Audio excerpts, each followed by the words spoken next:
Bonjour à toutes et à tous et merci pour votre invitation ce matin. Alors, j'ai effectivement appelé mon intervention qui porte et qui vise à dresser un peu un panorama général de la question de ce qu'on appelle aujourd'hui les réfugiés environnementaux ou les réfugiés climatiques. Je l'ai appelé l'Anthropocène et ses victimes.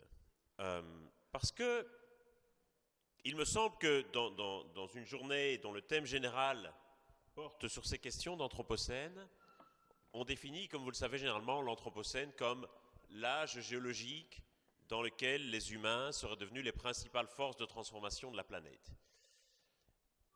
Il me semble extrêmement important de garder en tête que dans cet Anthropocène, la majorité des humains ne sont pas des forces de transformation de la planète, mais sont avant tout des victimes de ces transformations.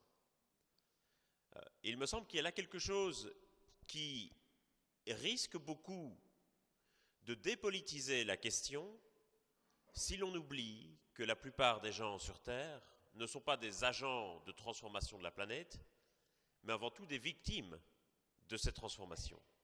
Et donc il me semble très important lorsqu'on discute, et ça va être, je dirais, le point central de mon intervention d'aujourd'hui, il me semble très important lorsqu'on discute de cette question des réfugiés climatiques ou des réfugiés environnementaux, de garder en tête que quoi qu'en disent les juristes, ce sont bel et bien des réfugiés, au sens où ils sont les victimes d'une persécution que nous infligeons collectivement aux plus vulnérables.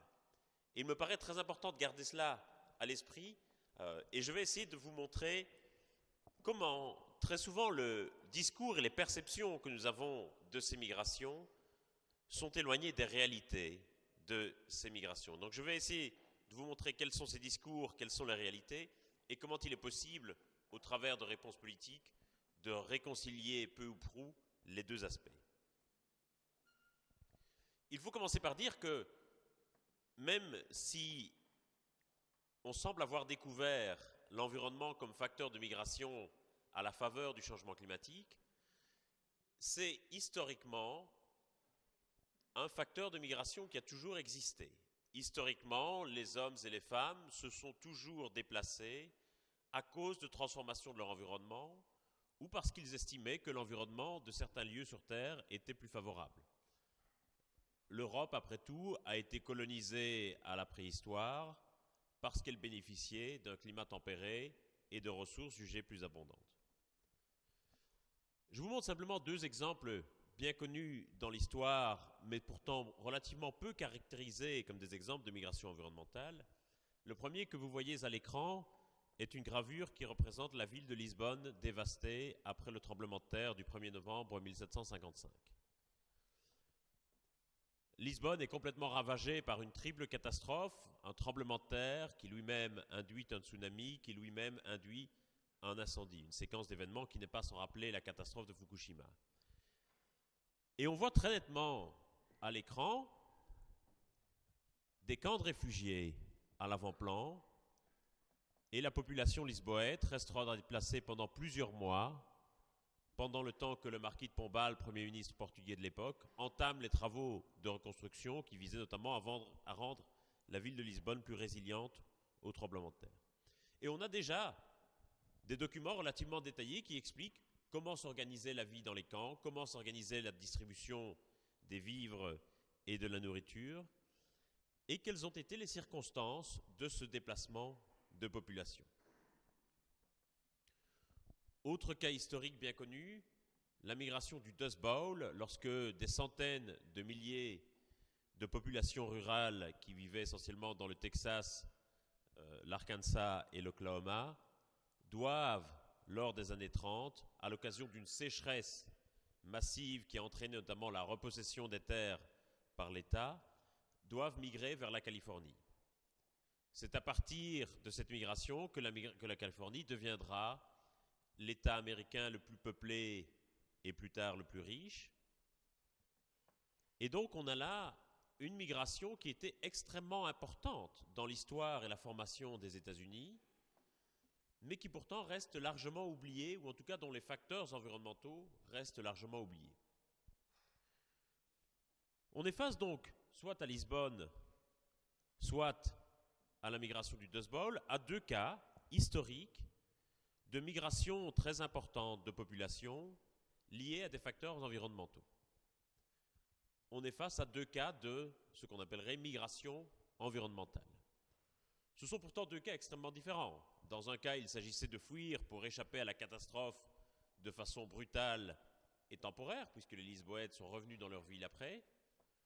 Dans l'autre cas, il s'agissait d'une migration davantage planifiée, davantage liée à des facteurs économiques également, une migration qui est devenue permanente. Les gens sont restés en Californie, alors qu'il faut se souvenir, et ça rappelle aussi quelque part certains des débats que nous avons actuellement, à l'époque la Californie ne veut pas du tout que les paysans bouseux des États du centre s'installent en Californie.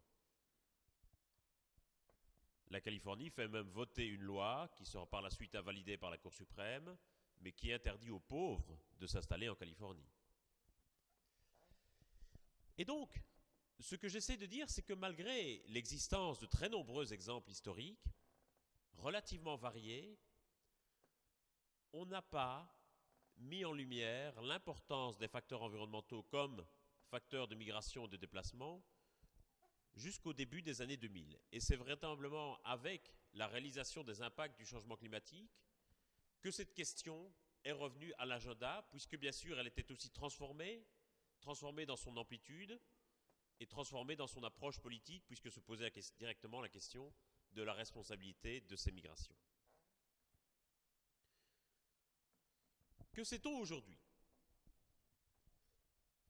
Ce que l'on peut dire avec certitude, c'est que aujourd'hui, les dégradations de l'environnement sont devenues un facteur majeur, sinon le principal facteur de migration et de déplacement dans le monde.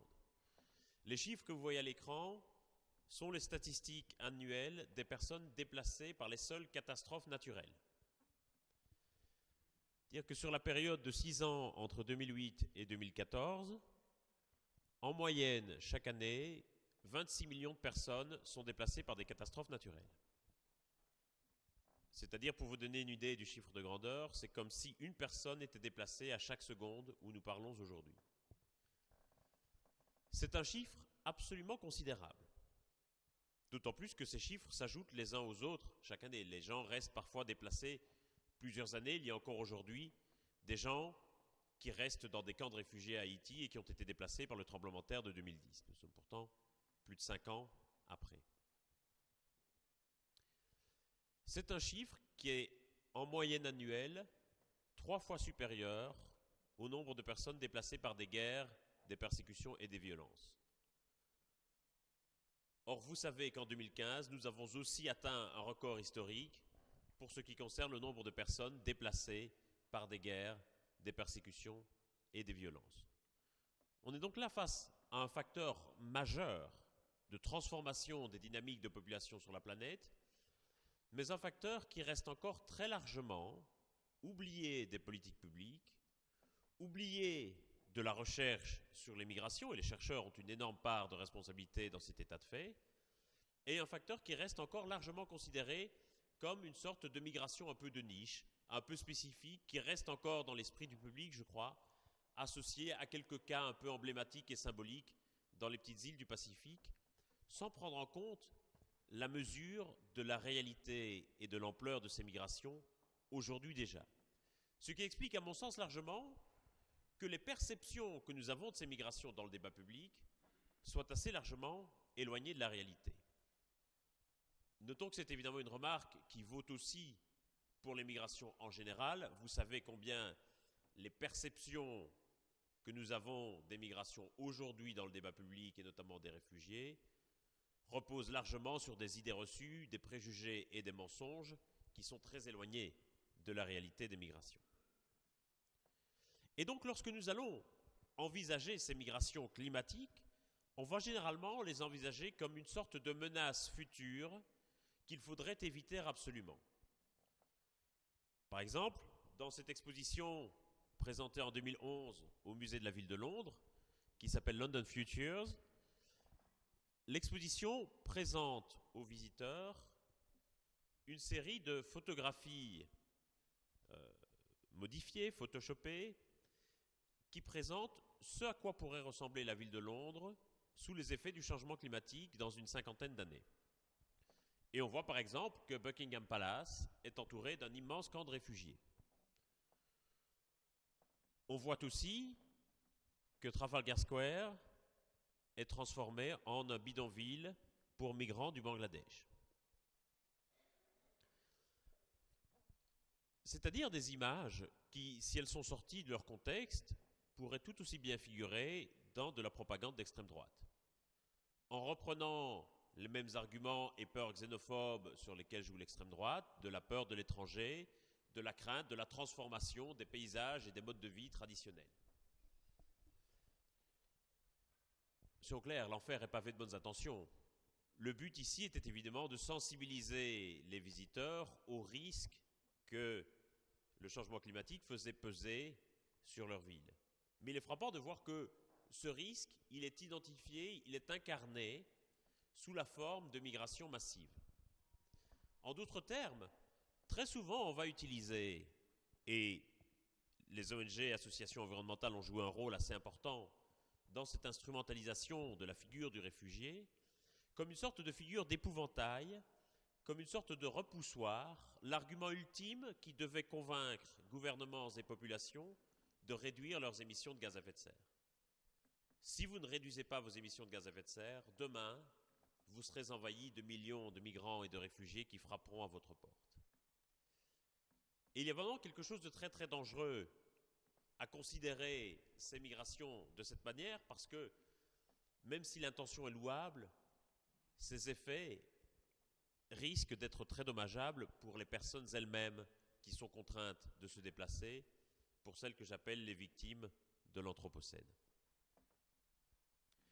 Si l'on considère la question du changement climatique, quels sont les principaux impacts du changement climatique qui provoquent des migrations et qui provoqueront évidemment encore davantage de migrations à l'avenir?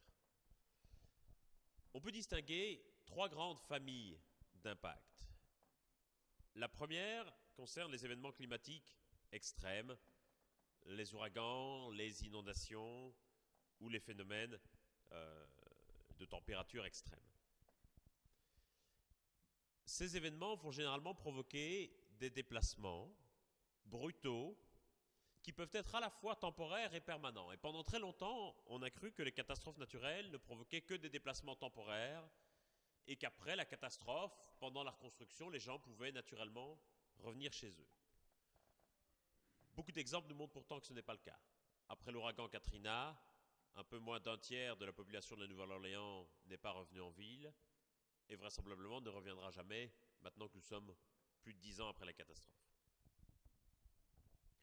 Autre famille d'impact du changement climatique a provoqué des migrations, les questions de baisse des précipitations et de dégradation des sols qui vont évidemment toucher directement les systèmes agricoles.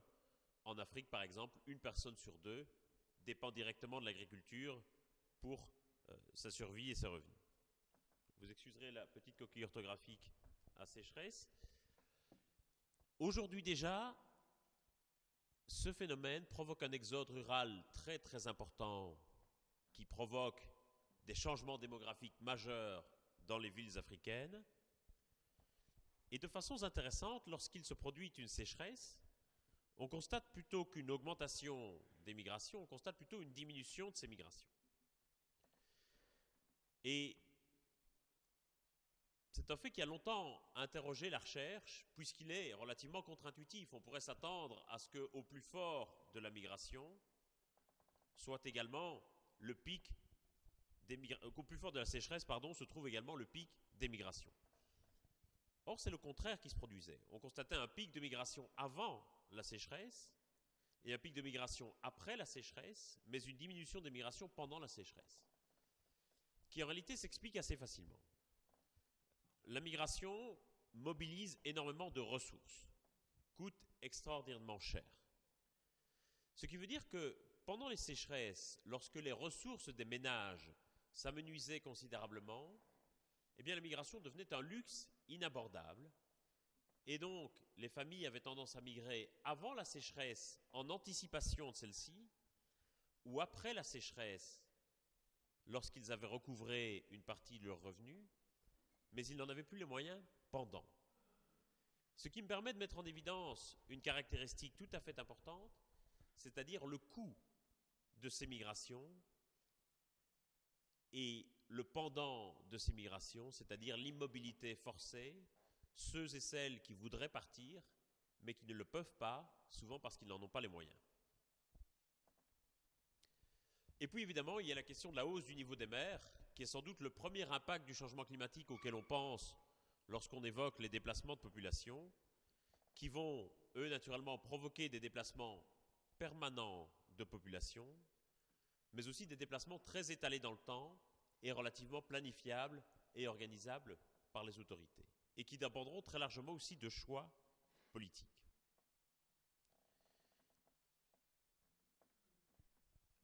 Que sait-on aujourd'hui de ces migrations environnementales? La première chose qu'il importe de dire sans doute, c'est combien ces migrations sont diversifiées et protéiformes. Et derrière ce vocable générique de migrations environnementales, on va en réalité mettre des flux migratoires aussi différents que des évacuations pré- ou post-catastrophes, ou des migrations pendulaires lors de la saison sèche ou de la saison des pluies, par exemple, de gens qui vont migrer en ville pour trouver un job additionnel qui va compléter leur revenu. On va mettre derrière ce vocable de migration environnementale des migrations internationales et internes, des migrations de court terme et de long terme, des migrations brutales et chaotiques et des migrations organisées et planifiées. Et donc néanmoins, malgré tout, derrière ces formes extraordinairement différentes de migration, on va pouvoir trouver des caractéristiques communes. La première, c'est l'existence d'une relation positive entre la dégradation de l'environnement et la migration. Généralement, lorsqu'on observe des dégradations de l'environnement, il y a un phénomène migratoire qui s'ensuit. Mais il est très difficile d'isoler le facteur environnemental des autres facteurs de migration. Et ce sont des facteurs qui s'entremêlent les uns aux autres, simplement parce que, pour une grande partie de la population de la planète, l'environnement correspond aussi à une source de revenus, et donc les questions d'environnement et d'économie sont intimement liées. En Afrique, où l'agriculture fait vivre la moitié de la population, eh bien, il est évident que toute modification de l'environnement a un impact économique considérable. Et donc, en réalité, les gens migrent rarement pour une seule et unique raison. Et il y a une grande multicausalité dans cette migration qui rend extraordinairement difficile, au niveau pratique, la séparation des facteurs politiques, économiques et environnementaux des migrations. Et je pense que l'on commettrait une grave erreur à s'entêter à tout prix, à vouloir absolument séparer ces facteurs de migration pour mettre les gens dans des cases et dans des catégories qui souvent ne correspondent pas toujours à leur perception de leur migration. Vous savez pourtant que c'est le grand leitmotiv du moment. À l'occasion de la crise des réfugiés, la nécessité de distinguer les bons réfugiés politiques qu'il faudrait accueillir en Europe des mauvais réfugiés économiques qu'il faudrait renvoyer dans leur pays. Ce sont des distinctions qui peuvent être discutées politiquement ou éthiquement, mais qui en termes de réalité empirique des migrations font peu de sens. Et à l'avenir, il me paraît évident qu'il sera de plus en plus difficile de séparer les facteurs environnementaux, économiques et politiques des migrations qui vont de plus en plus s'imbriquer les uns dans les autres. On le voit notamment dans une certaine mesure à l'occasion de la crise syrienne sur laquelle nous aurons peut-être l'occasion de revenir tout à l'heure. Un autre élément essentiel, c'est le fait que ces facteurs environnementaux de migration rendent les migrations davantage forcées. Ils augmentent la contrainte migratoire et un certain nombre de migrations qui auraient peut-être eu lieu volontairement deviennent aujourd'hui des migrations forcées, des migrations sous contrainte. L'écrasante majorité de ces mouvements sont des mouvements internes, à l'intérieur des frontières du pays touché. La migration internationale, qui coûte extraordinairement cher, est l'exception et non la règle. Parce qu'elle mobilise des ressources considérables, mais également parce que souvent les migrants n'ont pas forcément le désir de quitter leur pays. Ils vont chercher à rester souvent le plus proche possible de la zone sinistrée, c'est-à-dire de leurs réseaux sociaux, familiaux et économiques. Ce qui veut dire politiquement que la charge de la gestion de ces migrations, du traitement de ces migrations et de l'assistance aux déplacés repose pour l'instant entièrement sur le pays touché, qui sera dans l'immense majorité des cas un pays en développement. Autre caractéristique essentielle, c'est le fait que ceux qui migrent font généralement partie des segments les plus aisés et les plus privilégiés de la population. Systématiquement, quel que soit le type de dégradation de l'environnement, quel que soit le pays considéré, les plus vulnérables, les plus pauvres, les plus âgés, les plus malades, les moins instruits ou les moins connectés, ceux-là ne bougent pas. Ceux-là restent généralement coincés, ce qui veut dire qu'ils font face directement aux dégradations de leur environnement et que leurs biens, leur santé et parfois leur vie sont directement menacés. C'est une réalité dans les pays en développement comme dans les pays industrialisés. Souvenons-nous qu'au moment de l'évacuation de l'ouragan Katrina, 15% de la population de la Nouvelle-Orléans reste coincée en ville, c'est-à-dire 60 000 personnes qui, vous en viendrez, connaissent un enfer pendant 4 jours et 4 nuits pendant que les secours n'arrivent pas. Ces 15 000 personnes qui sont restées coincées étaient quasiment toutes pauvres et étaient quasiment toutes noires. Et à la Nouvelle-Orléans, ça veut souvent dire la même chose. Et s'ils ne l'ont pas évacué, c'est parce qu'ils ne possèdent pas de voiture, parce qu'ils s'estimaient trop vieux ou trop malades pour évacuer, ou simplement parfois parce qu'ils n'avaient pas d'argent. Et une fois les refuges saturés, lorsqu'il n'y avait pas d'autre solution que de louer une chambre d'hôtel ou de motel, beaucoup ont considéré qu'ils ne pouvaient pas se permettre une telle dépense et sont donc restés par choix économique, parce qu'ils étaient trop pauvres pour évacuer. Et donc alors qu'on se concentre évidemment, et c'est logique, sur la question des migrants, il importe aussi de se tracasser de ceux qui ne peuvent pas migrer, de ceux qui restent derrière et qui sont souvent encore davantage victimes des changements de leur environnement. Et puis enfin, il reste cette caractéristique qui devrait tous nous préoccuper, c'est le fait qu'aujourd'hui, l'émigration vers les zones à risque continue à augmenter, ce qui veut dire que la population qui habite dans des zones vulnérables continue à augmenter année après année, particulièrement dans les zones côtières et deltaïques de l'Asie du Sud et du Sud-Est. Voilà donc ce que l'on sait. J'en viens maintenant à la fois ce que l'on fait et ce qu'il nous reste à découvrir. Aujourd'hui, les réponses aux migrations environnementales prennent aussi diverses formes et divers discours coexistent dans la sphère publique et politique. Le discours dominant aujourd'hui, qui s'est fait jour à partir de 2009-2010, voudrait que l'on considère la migration comme une stratégie d'adaptation. Et traditionnellement, on avait conceptualisé, dans un discours souvent un peu alarmiste, la migration comme une catastrophe humanitaire à éviter à tout prix. Il fallait absolument éviter ces migrations massives de population, il fallait éviter que les gens se déplacent. Et puis, constatant malgré tout la réalité de ces migrations et leur caractère en quelque sorte inévitable, les organisations internationales ont insisté sur la nécessité de voir ces migrations sous un jour plus positif et de considérer que la migration ne représentait pas forcément un échec de l'adaptation aux impacts du changement climatique, mais qu'elle pouvait également représenter une véritable stratégie d'adaptation qui allait permettre la diversification des revenus, ou qui allait permettre d'alléger la pression sur les ressources naturelles, par exemple. Et de plus en plus, la migration a été promue comme une stratégie d'adaptation. Ce qui est une véritable révolution copernicienne, puisque, en l'espace de quelques années, on est passé de la vue d'une catastrophe humanitaire à éviter à tout prix à celle d'une stratégie qu'il fallait promouvoir, encourager, faciliter et même financer.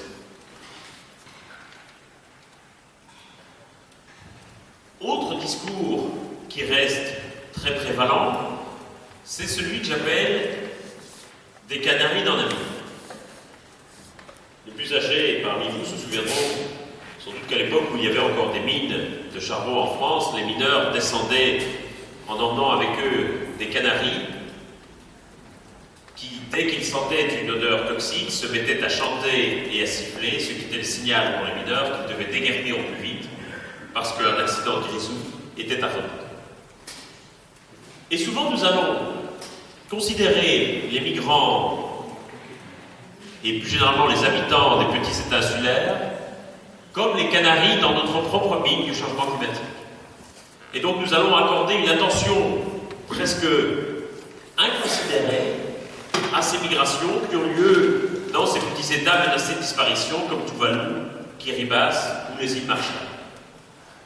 Et nous allons les voir comme un signal qui devrait nous alerter sur les risques que le changement climatique fait peser sur nous-mêmes. Au fond, le discours des canaris dans la mine est très autocentré, mais il est renforcé aussi par le discours des gouvernements de ces pays. La photo que vous voyez à l'écran montre par exemple un conseil des ministres sous-marins tenu par le gouvernement des Maldives en octobre 2009, façon d'attirer l'attention des médias et de l'opinion publique mondiale à l'approche de la conférence de Copenhague sur le risque de submersion qui guettait les Maldives.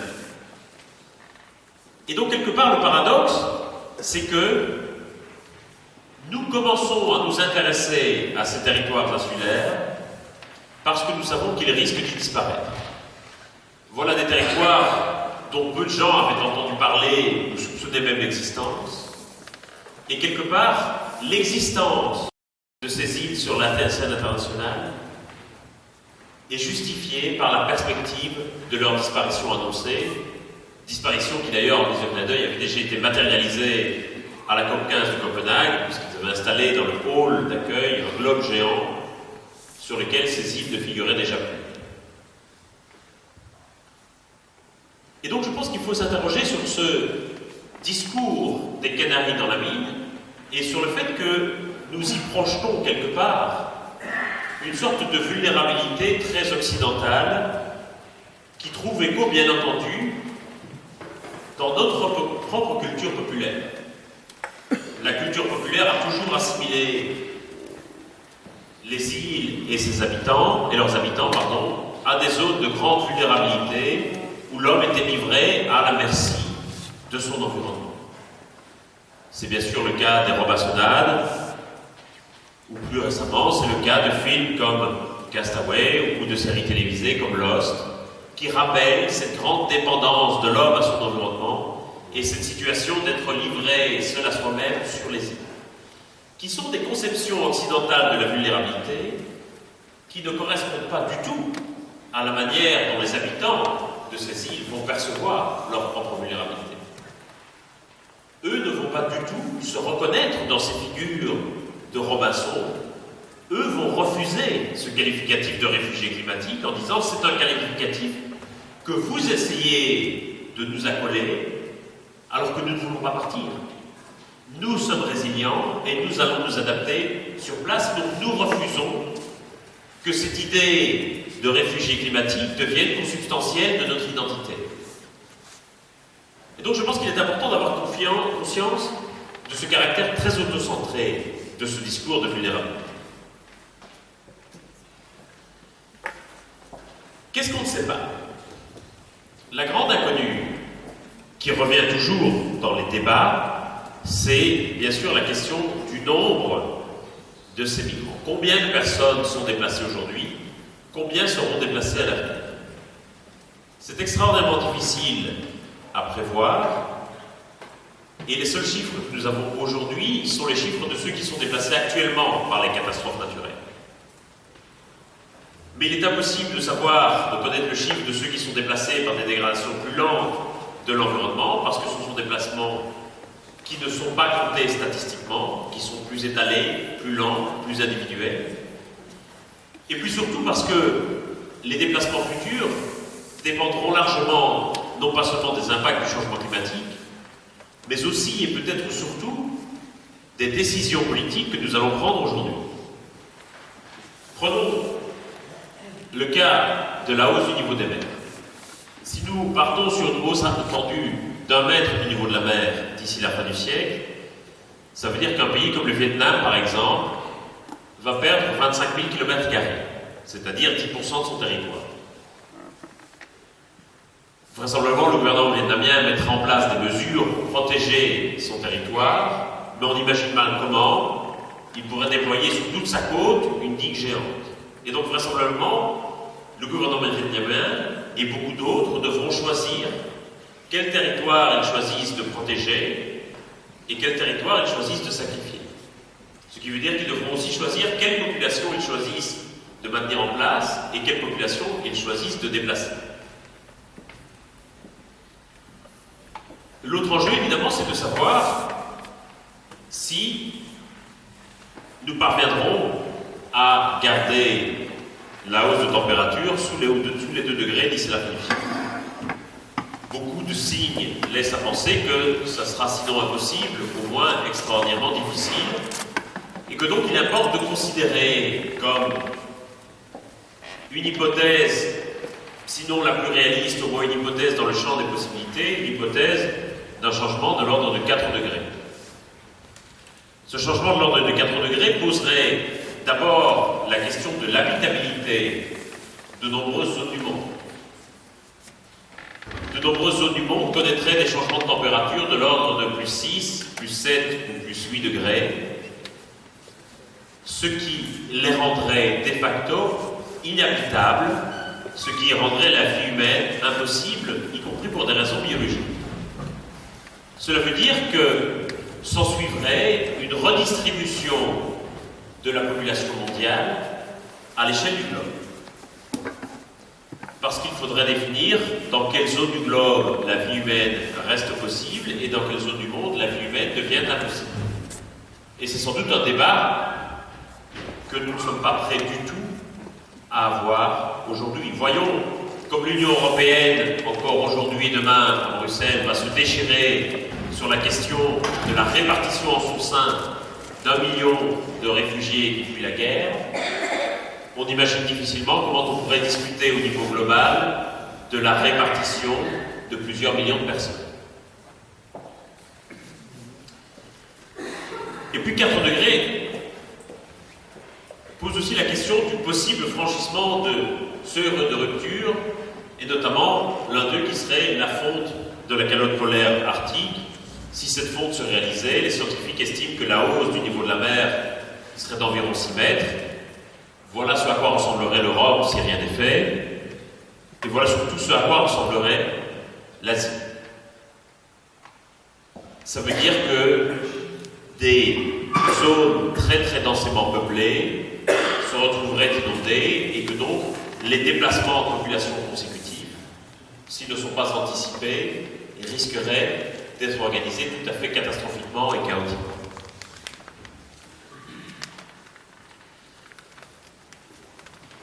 Autre question, c'est la question de savoir comment les impacts du changement climatique vont s'articuler avec d'autres transformations économiques et politiques de nos sociétés.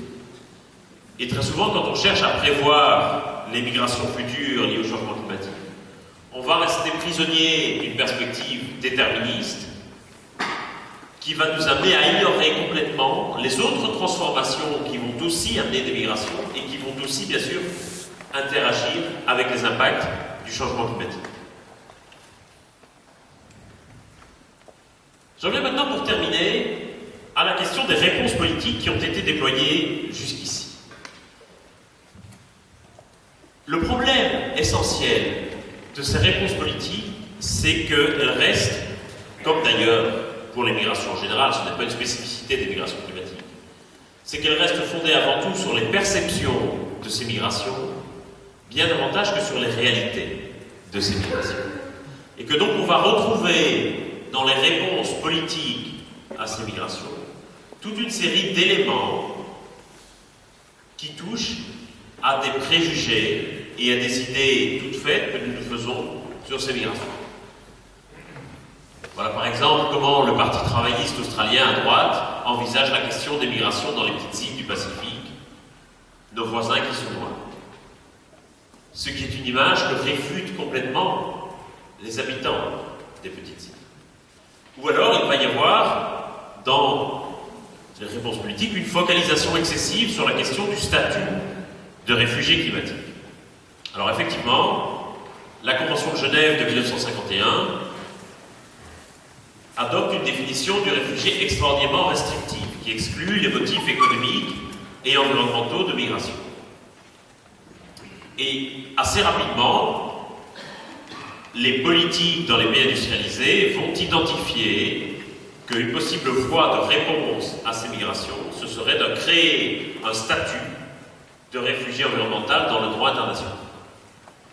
Et donc on s'est beaucoup tracassé pendant longtemps de cette question du statut, et on a vu la possibilité de leur donner un statut comme étant une sorte de recette miracle qui allait pouvoir résoudre le problème.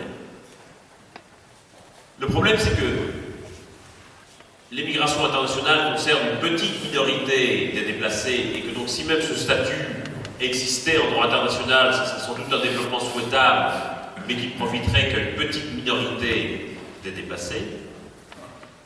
Et puis surtout, il faut réaliser qu'aujourd'hui, politiquement, ce sont les pays en développement qui n'en veulent pas de ce statut, parce qu'ils le voient comme une obligation supplémentaire que voudraient leur imposer les pays industrialisés. Parce que qui serait évidemment en première ligne pour l'application de ce statut? Ce seraient les pays voisins, c'est-à-dire des pays en développement. On a aussi tendance à réduire la question des migrations liées à l'environnement aux seules migrations liées au changement climatique. Et aujourd'hui, les voies de réponse se déploient prioritairement dans la négociation internationale sur le climat, ce qui risque de créer des discriminations avec ceux et celles qui sont déplacés par d'autres types de dégradation de l'environnement non liés au changement climatique. Focalisation aussi excessive sur les questions humanitaires, sur les questions d'assistance, plutôt que sur les questions d'adaptation, de développement et quelque part de gestion proactive de ces migrations. Et puis, comme je l'ai dit, sans doute une focalisation excessive sur ceux qui partent, en oubliant la situation de ceux qui restent, qui sont, comme je le disais souvent, condamnés à rester, faute de moyens, faute de contacts, faute d'informations. Et plus globalement, il me semble qu'une erreur que nous commettons consiste à considérer que ces migrations liées à l'environnement constituent une catégorie particulière de migration qui devrait amener le déploiement de réponses spécifiques indépendamment des débats et des questions de gouvernance mondiale des migrations. Et je crois qu'on commet une erreur en imaginant que ces migrations pourraient être traitées par des solutions techniques plutôt que par des solutions politiques. Et je pense qu'il faut redire avec force que les migrations environnementales, et singulièrement celles liées au climat, sont aussi des migrations politiques parce qu'elles sont aussi le résultat d'une persécution que nous infligeons aux plus vulnérables. Et donc il me semble très important de replacer cette question des migrations environnementales dans la question des dynamiques migratoires globales et de la faire sortir de sa niche environnementale ou climatique. Je termine en attirant votre attention sur deux initiatives et deux progrès assez importants qui ont été faits récemment. La première, c'est l'adoption du cadre Cancún pour l'adaptation en 2010, qui va reconnaître officiellement dans le texte de la négociation climatique pour la première fois que les questions de migration et de déplacement peuvent être traitées sous l'angle des politiques d'adaptation et peuvent donc recevoir un financement à ce titre. Et c'est une tendance qui a été renforcée avec l'accord de Paris, puisque l'accord de Paris prévoit notamment la création d'une task force pour précisément voir comment on peut mettre en œuvre ces politiques migratoires dans le cadre de politiques d'adaptation. Et puis enfin, je dois vous signaler l'initiative d'ANSEN, qui est un processus intergouvernemental lancé en 2012 par les gouvernements norvégiens et suisses, et qui prend acte de la difficulté d'avancer sur ces questions dans un cadre onusien, et qui va donc créer un processus intergouvernemental fondé sur le même type d'approche que celle qui a présidé à l'accord de Paris, c'est-à-dire où on va demander et consulter les différents États en leur demandant quels sont leurs besoins et quels sont leurs engagements possibles, et qui va aboutir, qui a abouti en octobre de l'année dernière, à l'adoption d'un agenda international de protection par 110 États à Genève, qui donne donc une sorte d'agenda qui prévoit une série de mesures que les États s'engagent à mettre en œuvre pour mieux protéger les droits des déplacés. Donc c'est une avancée relativement importante dans la gouvernance internationale de ces migrations. Tout l'enjeu aujourd'hui va consister à voir comment cet agenda international peut être mis en œuvre, comment au-delà d'un engagement formel et solennel pris en octobre à Genève, comment ça peut se traduire par des mesures concrètes de protection des droits des réfugiés. Et c'est là, par exemple, où la France peut jouer un rôle important, puisque la Suisse et la Norvège ont annoncé qu'elles souhaitaient passer le relais à d'autres pays pour le pilotage politique de la deuxième phase de l'initiative. Le Bangladesh s'est aujourd'hui porté candidat, et on attend qu'un autre État européen se porte candidat pour assurer le copilotage politique de l'initiative avec le Bangladesh. Il y a peut-être là un rôle à jouer pour la France qui permettrait peut-être de sortir un petit peu par le haut de l'état lamentable du débat sur l'immigration aujourd'hui dans notre pays. Voilà, merci beaucoup.